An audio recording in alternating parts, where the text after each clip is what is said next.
Hi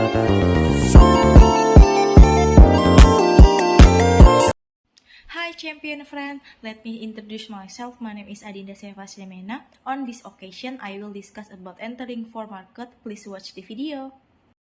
Entering for market is a key strategy for business looking to expand their operation, increase revenue, and build global brand recognitive. The presentation will cover strategy for market entry, challenge business phase, and key consideration to success international. Why enter for market? Number 1, access to a large customer base. Expanding into for market allow business to reach more customer, with a significant increase sales and market share. This is especially benefit when the domestic market is saturated. Number 2, diversification of business risk. By operating in multi-country, company can spread their risk.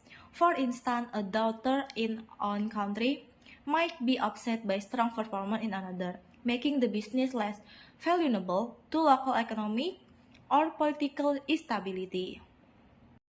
3. Leverage economy of scale.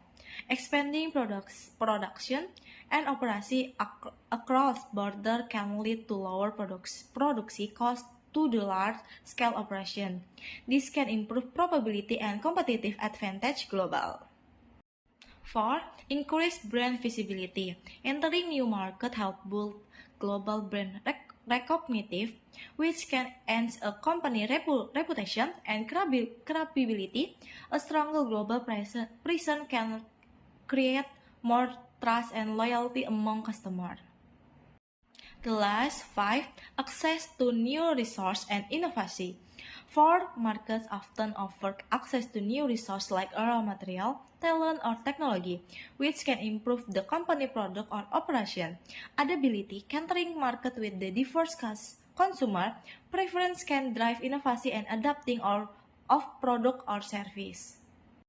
Market entry strategy. Yang pertama, ekspor. Ekspor adalah cara paling sederhana dan umum untuk memasuki pasar luar negeri. Ini melibatkan penjualan produk yang diproduksi di suatu negara ke pembeli di negara lain. Strategi ini memungkinkan perusahaan masuk ke pasar dengan investasi minimal, tetapi mungkin melibatkan biaya transportasi tinggi dan tarif.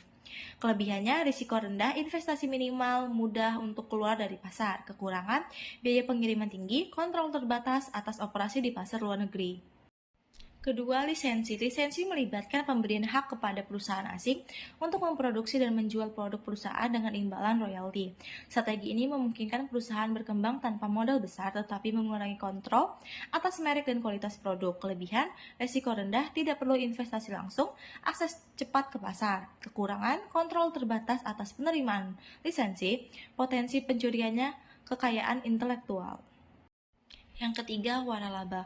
Waralaba mirip dengan lisensi start, tetapi biasanya melibatkan hubungan yang lebih kompleks di mana penerima waralaba mengadopsi seluruh model bisnis perusahaan, termasuk branding dan prosedur operasional. Strategi ini populer di industri makanan cepat saji dan retail.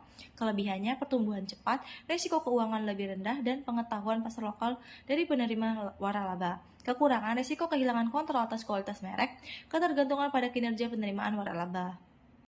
Yang keempat, usaha patungan. Usaha patungan melibatkan kepemilikan dalam perusahaan lokal untuk memasuki pasar luar negeri.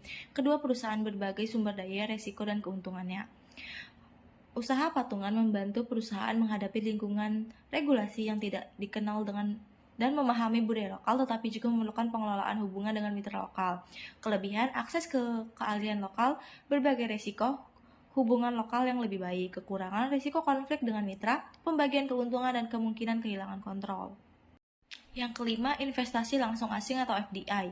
FDI adalah strategi masuk yang paling terlibat, di mana perusahaan mendirikan kehadiran fisik di pasar luar negeri dengan mendirikan anak perusahaan, mengakuisisi perusahaan lokal, atau membangun fasilitas produksi. Kelebihannya, kontrol penuh, penetrasi pasar yang lebih dalam, potensi pertumbuhan jangka panjang. Kekurangan, risiko keuangan tinggi, kompleksitas dalam menavigasi regulasi lokal, dan potensi ketidakstabilan politik. Factor to consider. Number 1, culture difference, understanding local customer behavior and the preference. Number 2, regulatory environment, complicate with the local laws, tax, and trade regulation. Number 3, economy stability, assessing the market economy health. Number 4, competition, analyze both local and international competitor. Number 5, political risk, evaluate the stability and risk of the political environment.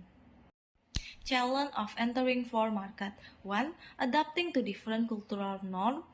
2. Navigation complex legal and regulatory framework. 3. Managing supply chains and logistics across borders. 4. Dealing with exchange rate fluctuation. Number 5. Building brand recognition in a new market. Case study, Starbucks entry to China. Starbucks adopted a joint venture model to enter China, where it partnered with local business to establish its store. The company adapted its menu to suit local tastes while maintaining its core brand identity. If it focused on premium local and emphasized the experience over just coffee. Success factor. 1. Deep market research before entry. 2. Building strong local partnership. 3. Customizing product and marketing strategy. 4. Navigation cultural nuance. 5. Strategy timing of entry. Conclusion. Entering for market requires a strategy approach, thorough research and careful planning. Company need to balance global strategy with the local adaptation to success. Understanding to the complication of the for market is a key to drive international. If that's all I can say, thank you. I hope the knowledge is useful for all of us. See you guys.